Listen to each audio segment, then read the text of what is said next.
Hi all, how you doing? Hope you're doing great wherever you are in the world. So this is kind of a part two to Investium Capital. I've gone over the first, if you look in the, check out the other video, I've just gone through this announcement and stuff. Now I just want to kind of add some other stuff to it and this is to some extent speculation. So no doubt I'll get shot down in flames by people who are invested in this and that kind of thing. And that I should shut up and stay out of it and all that kind of thing. But I've seen this thing many times before, and come on, guys, some of you who are invested in this are also, I'm sure, thinking of similar things that I'm actually going to say now.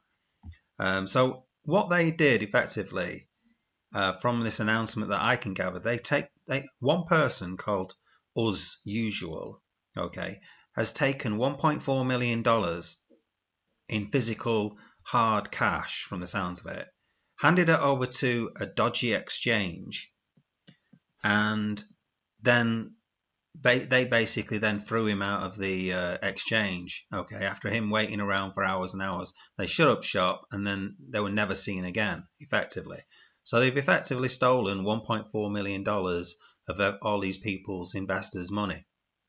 Okay, so that's kind of where all the investors are at. And the team are now going to try to pay it all back over up to 10 years potentially using Bitcoin mining rigs. That is another part of their operation that some other investors are in. Okay, but they're saying they're going to forego all their profits and hand them over to the investors and pay them back. So that is what they're going to try and do, pay everyone back the $1.4 million. Now, that I don't think they're going to pay back sort of interest on that $1.4 million or anything like that. It's just the actual principal, the $1.4 million. Okay. So that's kind of where everybody's at this moment in time. But it just seems utterly ridiculous to me that one person would go and take $1.4 million in cash. Why aren't they just doing like 200,000 or a smaller amount? I mean, 200,000 is a hell of a lot, to be honest with you. Walking around the streets in Argentina with like this amount of cash in your pocket, you're just asking for to get robbed for one thing. But that's the impression I get from this announcement that he took $1.4 million worth of cash on his own into an exchange. It sounds really sketchy.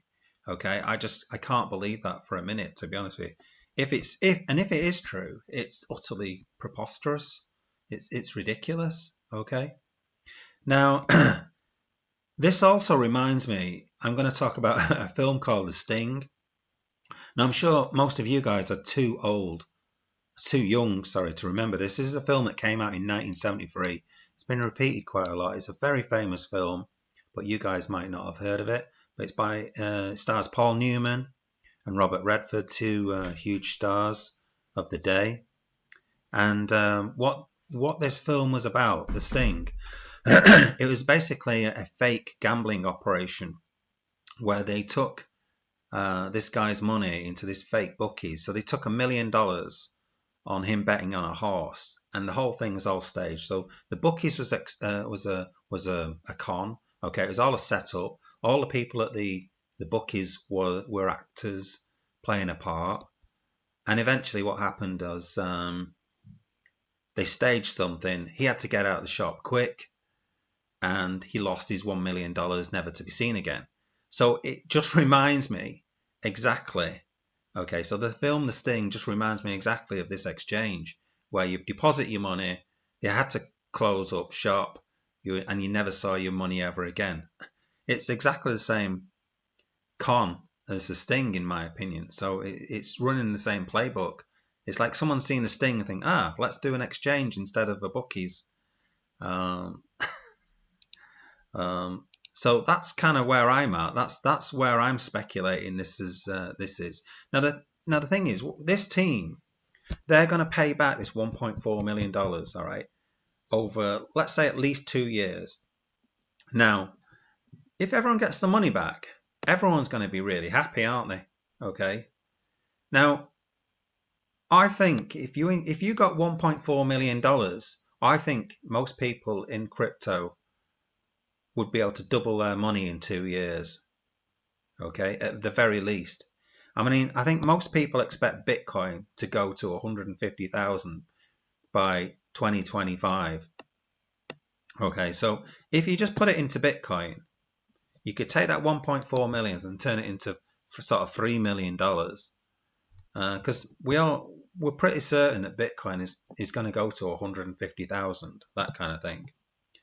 So they've effectively, in my opinion, got an interest-free loan of $1.4 million that they can pay back over several years, and they can take the time paying it back because they've already given, in this example here,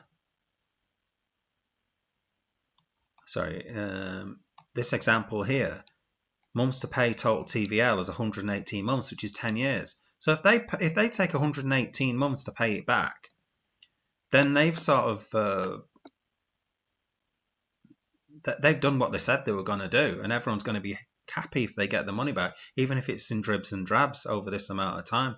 They're not going to be ecstatic, but I'm sure if everybody got their money back in 118 months, most people wouldn't say anything, and they'll just be content that they got the money back for once. Because so many people are saying, oh, I've seen this kind of thing before in these kind of schemes. You know, we never see our money again. People say these things and we never see our money again. But if everyone got the money back, they'd feel that they haven't been scammed or anything. So again, this is pure speculation by me, but other people have already mentioned about getting, you know, a 1.4 million interest-free loan effectively from this. If they put it all in Bitcoin now, in 2 years' time, if Bitcoin doubles or trebles, then they can take the profit from this $1.4 million and then just give the $1.4 million back. And that's it. So there we go. That's what I think's happened with this. I don't believe this story. It just sounds so much like cock and bull. There's so many holes in this story as well. There's actually no reason now for this team to be not doxed. Okay, the reason why they were doxed the reason why they kept their faces hidden was because if they're going to an exchange, they don't want to be seen. Okay, and then people can follow them and that kind of thing. I guess that was the reason. I can't see a reason now because all they're doing is Bitcoin mining now. I can't see a reason why they can't show their faces now. The reason for not showing the faces is now gone. So they should dox themselves. They should. So these are the things, in my opinion, that they should do in order to say that the story that I'm coming up is garbage and this is genuinely what happened. They should hand over the police crime reference number. So if they've contacted the police, they should hand that over. They should dox themselves to everybody, not just to Pocket Aces and Crypto Andy. So Pocket Aces and Crypto Andy are two YouTubers who have basically got more information than the investors. They're saying they're investors as well. But I see no reason why they should keep this information to themselves now. The team should be doxed and out in the open to everybody, in my opinion, because they've got absolutely nothing to hide, in my opinion. No doubt, though, they'll come up with some excuse why they can't show their faces. So that's what I think's going on. Again, you know, it's speculation when I say that, but I think it's more. I think it's got more merit to the story that they're trying to sell to investors. Let me know in the comments what you think. Don't forget to like and subscribe to the channel, or unsubscribe if you now hate me. Thanks for listening. Bye now. Have a great day.